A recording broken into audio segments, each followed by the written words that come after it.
औज़ु बिल्लाहि मिनश शैतानिर रजीम बिस्मिल्लाहिर रहमानिर रहीम। फ़ी ज़माना आज कल ये सब के करने वाला नहायत ही आसान और ताकतवर किस्म का अमल है। इससे दुश्मन के बुरे अमाल जो वो खुद छुप के करता या किसी से करवाता है उसके असरात ज़ायल होते हैं, क्योंकि ये बद असरात किसी के कारोबार पर बंदिश लगा सकते हैं, घर में रहने वाली ख़वातीन पर अपनी शैतानी चीज़ों को मुसल्लत कर सकते हैं, और तमाम तर मनफी बद अमल कोई दुश्मन, बुरा अमल या जादूगर किस्म के लबादा उड़े हुए अफराद उनके तमाम बुरे अमलियात, तवीज़ गंडे और बेशुमार किस्म की बुरी हवाई चीज़ों से काम लेने वाले अफराद का फिर इस नूरानी कुरानी अमल करने वाले पर कोई असर बाकी नहीं रहता। हमने कई मरतबा इसका तजर्बा करके देखा है और अल्लाह के फजल करम के साथ कभी नाकामी नहीं हुई। अब ये अमल करने वाले पर डिपेंड करेगा कि वो किस तरीके से इस अमल को कर पाएगा। लेकिन आज के दिन तक हमारी नज़र में जो देखने में बात आई वो ये कि इस नूरानी कुरानी अमल की आज हर एक घर में रहने वाले अफराद को ज़रूरत है। इसके कई किस्म के फ़वाइद हैं जो ज़ुबान बयान करने से कासिर है। ये अमल सूरा मोमिनून शरीफ का है। इसको अमली तौर पर हम इंसान कैसे फ़ायदा उठा सकते हैं। ये तेल पर भी होता है और ताकतवर किस्म का रुई पर होता है। दोनों तरीक़ेकार यहाँ बता देते हैं। अगर कोई दोनों ही कर ले तो मर्द ख़वातीन पर मुसल्लत होने वाली गंदी पलीद चीज़ें, जैसे हर फ़र्द पर एक अजीब सी शहवत ही सवार रहती है और अपने दुनियावी ज़रूरी कामों की तरफ से तवज्जो हटकर हर वक्त दिमाग में गंदे गलीज़ किस्म के ख़यालात भी आते हैं, आइडियाज़ भी बनते हैं, और फिर इनको अमली जामा पहनाने की खातर मर्द व ख़वातीन कैसे कैसे गलत तरीक़ेकार के साथ अपनी इस फजूल सी ख्वाहिश को मुकम्मल करके बाद में शर्मिंदा होते हैं। जब तक शर्मिंदा होते हैं बात कहीं और तक जा पहुंचती है और यहाँ से एक किसी भी फ़र्द की ज़िंदगी में दुनियावी तबाही और बर्बादी वाला एक रास्ता उनके लिए खुल जाता है। और आजकल हर वो बच्ची जो स्कूल, कॉलेज, यूनिवर्सिटी में पढ़ती है और जो लड़कियाँ या ख़वातीन कहीं जॉब करती हैं वो इस अमल को ज़रूर बर ज़रूर करें और इसके फ़वाइद कसीर के कमालात देखें। बहरहाल इस अमल को करने से काफ़ी हद तक ऐसी दिमाग पर गंदी पलीद हवाई चीज़ों से छुटकारा हासिल करने के लिए इस अमल को थोड़ा सा जैतून का तेल जैसे खाने वाले 5 बड़े चम्मच हो जाएं और मेडिकल स्टोर से रुई का एक छोटा पैकेट मिल जाता है। इन दोनों चीज़ों को पहले हासिल करें। ये कुल 6 दिनों का अमल है। इसको दुरुस्त तरीके से किस वक्त इसको करना है उसके लिए अपने एंड्रॉयड फ़ोन में गूगल प्ले स्टोर से चागोडिया हिसाब कैलकुलेटर उसको इंस्टॉल कर लें। यहाँ से आपको किस दिन, किस सिमत, किस अंसर, किस सितारे की साथ में पढ़कर इस्तेमाल करना है उसको समझें। बरोज़ इतवार से इस अमल का आगाज़ करें। अपना रुख मशरिक़ की जानब रख कर इन आयात को सितारा ज़ोहरा की साथ में पढ़ते जाएं। जितनी देर साथ ज़ोहरा का वक़्त होगा बस उसी दौरान ही पढ़ना है, और जैसे ही ये वक़्त ख़त्म हो जाए तो कलाम बंद कर दें। अगर कोई पढ़ा लिखा नहीं है तो हम इसी वीडियो में इन आयात को एक तरतीब से बता रहे हैं। मशरिक़ की जानब रुई का पैकेट और जैतून का तेल रख कर इस ज़िक्र को ज़ोहरा की साथ तक सुन लें। जब साथ ज़ोहरा का वक़्त ख़त्म हो जाए अपने मुँह से तेल और रुई पर दम कर दें। अब इसको उसी रात कैसे इस्तेमाल करना है, एक ड्रॉपर में तेल को डाल दें। रात सोने से पहले एक कतरा सीधे कान में डालकर 5 मिनट तक इसी सिमत लेटे रहें। अब उल्टे कान में कतरा डालने से पहले रुई का एक छोटा सा टुकड़ा कान में लगा लें। अब उल्टे कान में कतरा डालकर रुई लगा दें और रात सोने से पहले इस ज़िक्र का दम सुनते सुनते सो जाएं। सुबह उठते साथ ही वाशरूम जाएं और बाहर आकर कानों से रुई निकाल कर उसको आग पर रख कर जला दें। अल्लाह ने चाहा तो इसका मुशाहदा होगा।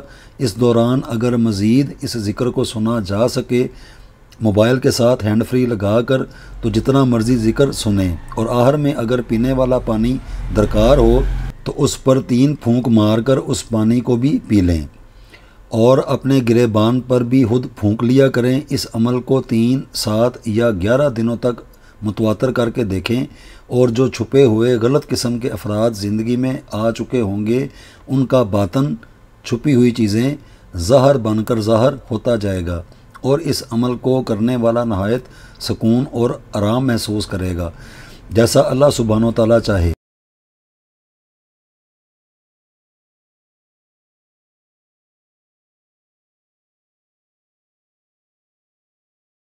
أفحسبتم أنما خلقناكم عبثا وأنكم إلينا لا ترجعون فتعالى الله الملك الحق لا إله إلا هو رب العرش الكريم ومن يدع مع الله إلها آخر لا برهان له به فإنما حسابه عند ربه إنه لا يفلح الكافرون وقل رب اغفر وارحم وأنت خير الراحمين أفحسبتم أنما خلقناكم عبثا وأنكم إلينا لا ترجعون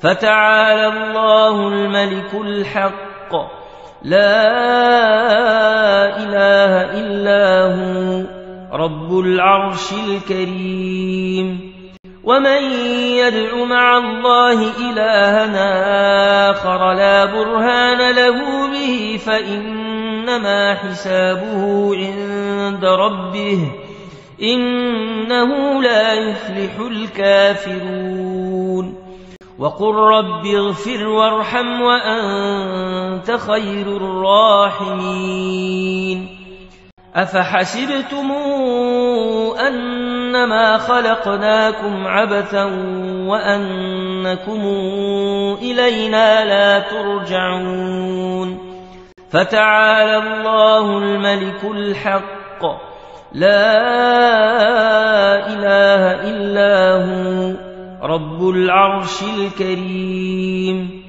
ومن يدع مع الله إلها آخر لا برهان له به فإنما حسابه عند ربه إنه لا يفلح الكافرون وقل رب اغفر وارحم وأنت خير الراحمين أفحسبتم أنما خلقناكم عبثا وأنكم إلينا لا ترجعون فتعالى الله الملك الحق لا إله إلا هو رب العرش الكريم ومن يدع مع الله إلها آخر لا برهان له به فإنما حسابه عند ربه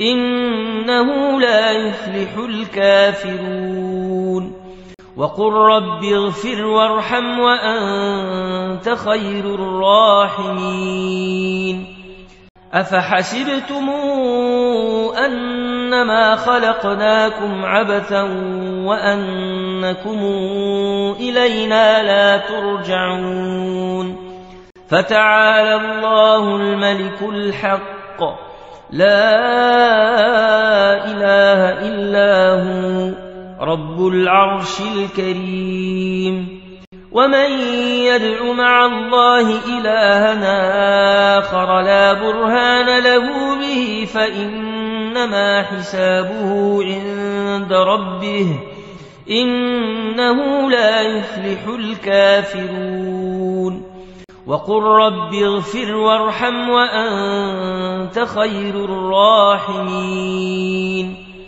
أفحسبتم أنما خلقناكم عبثا وأنكم إلينا لا ترجعون فتعالى الله الملك الحق لا إله إلا هو رب العرش الكريم ومن يدع مع الله إلها آخر لا برهان له به فإنما حسابه عند ربه إنه لا يفلح الكافرون وقل رب اغفر وارحم وأنت خير الراحمين